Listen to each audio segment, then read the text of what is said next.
স্বজন মানে কি এখন আমি রাজনীতি করি, আমার ভাই কোনো না কোনোভাবে এমপি কিংবা বাংলাদেশের মন্ত্রী, 33 বছরের রাজনীতি জীবন কি ব্যর্থ না? সংঘাত হয়েছে বলেই কিন্তু এই ধরনের একটা নির্দেশ দেওয়া হয়েছে। এখন আমার ভাই এমপি কিংবা মন্ত্রী বলে কিন্তু আমি রাজনীতি করতে পারবো না, কোনো কথা নেই। মোহাম্মদ সালাউদ্দিন চৌধুরী, আপনাকে দিয়ে শুরু করতে চাই। 20 জনেরও বেশি স্বজন উপজেলা চেয়ারম্যান পদে ভোটের লড়াইয়ে থেকে গেছেন, যদিও তাদেরকে এই নির্বাচন থেকে সরে যাওয়ার জন্য খুবই কঠিনভাবে নির্দেশনা দেওয়া হয়েছিল। এরপরে আসলে তারা কেন থেকে গেলেন সেখানেই শুধু শেষ নয়, 7 জনের মতো প্রায় যারা এমপি মন্ত্রীদের আত্মীয় আছেন, স্বজন আছেন, তারা বিনা প্রতিদ্বন্দ্বিতায় জয়ী হওয়ার পথে হাঁটছেন।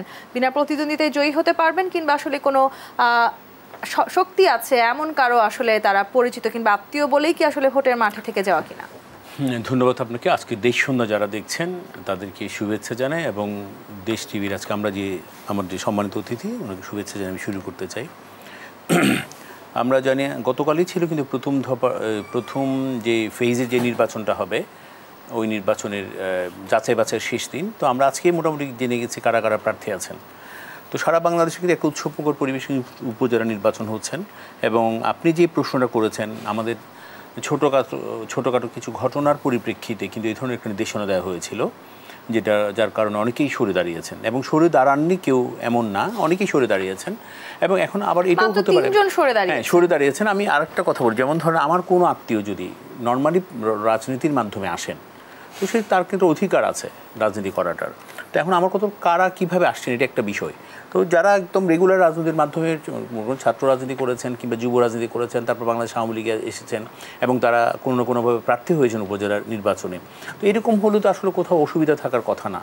এবং আমার কাছে মনে হয়েছে আমার দল যে নির্দেশনা দিয়েছেন, যাদের শরীর পড়া প্রয়োজন বলে মনে করেছেন তারা কিন্তু ইতিমধ্যেই সরে গেছেন। আসলে আওয়ামী লীগের তরফ থেকে খুবই স্পেসিফিক বিবৃতি দেওয়া হয়েছে, মন্ত্রী সংসদ সদস্যদের স্বজনদের সরে দাঁড়ানোর জন্য অনুরোধ করা হয়েছে। আমি স্বজনের ব্যাখ্যাটা একটু আপেক্ষিক বিষয়। স্বজন মানে কি এখন আমি রাজনীতি করি, আমার ভাই কোনো না কোনোভাবে এমপি কিংবা বাংলাদেশের মন্ত্রী, কিন্তু তাহলে আমার 33 বছরের রাজনীতি জীবন কি ব্যর্থ যে আমার ভাইয়ের কারণে করতে পারবো না? পরিবার তন্ত্র না, আমি কি বলি জানেন, যেমন আমার কাজিন আত্মীয় মানে আমি এখন পরিবার বলতে বুঝি কিন্তু শুধু আমি আমার ফ্যামিলি, এটাই। কিন্তু যারা আসলে এই ধরনের পরিবারতন্ত্রের মধ্যে নেই সেরকম জায়গাটি, সেই উদাহরণ আমরা দেখেছি যারা সাধারণভাবে রাজনীতিতে কিংবা এই নির্বাচনে অংশগ্রহণ করছিলেন তাদের সাথে এক ধরনের সংঘাত সহিংসতার সৃষ্টিও হয়েছে। না, সংঘাত হয়েছে বলেই কিন্তু এই ধরনের একটা নির্দেশন দেওয়া হয়েছে। কোথাও কোথাও একটু বিচ্ছিন্ন ঘটনা ঘটেছে যার কারণে এই ধরনের একটা নির্দেশন এসছে, এবং আসার পরে কিন্তু যারা মনে করেছেন সরে দাঁড়ানোর প্রয়োজন এবং দলও যাদেরকে মনে করেছে তারা সরে দাঁড়ালেই ভালো, ওরা কিন্তু অলরেডি সরে দাঁড়িয়েছেন। এবং আমি আরেকবার বলছি, যারা রেগুলার একটা রাজনীতির মাধ্যমে বিকশিত হয়েছে রাজনৈতিক মাঠে, তাদের তো অধিকারও আছে নির্বাচন করার কিংবা রাজনীতি করার অধিকার। এখন আমার ভাই এমপি কিংবা মন্ত্রী বলে কিনা আমি রাজনীতি করতে পারবো না, কোনো কথা নেই। কিন্তু আমার কথা হলো আমাকে দিয়ে যেন দল ক্ষতিগ্রস্ত না হয়, কিংবা এমপি মন্ত্রী যিনি আছেন তার পদবি কোনো অবস্থাতে যেন কোথাও বিতর্কিত সেই বিষয়গুলো খুঁজে দেখা হয়েছে কিনা, নাকি আসলে সেই বিষয়গুলো খুঁজে দেখা হয়েছে বিধায় এই ধরনের খুঁজে দেখার বিষয় এখানে না।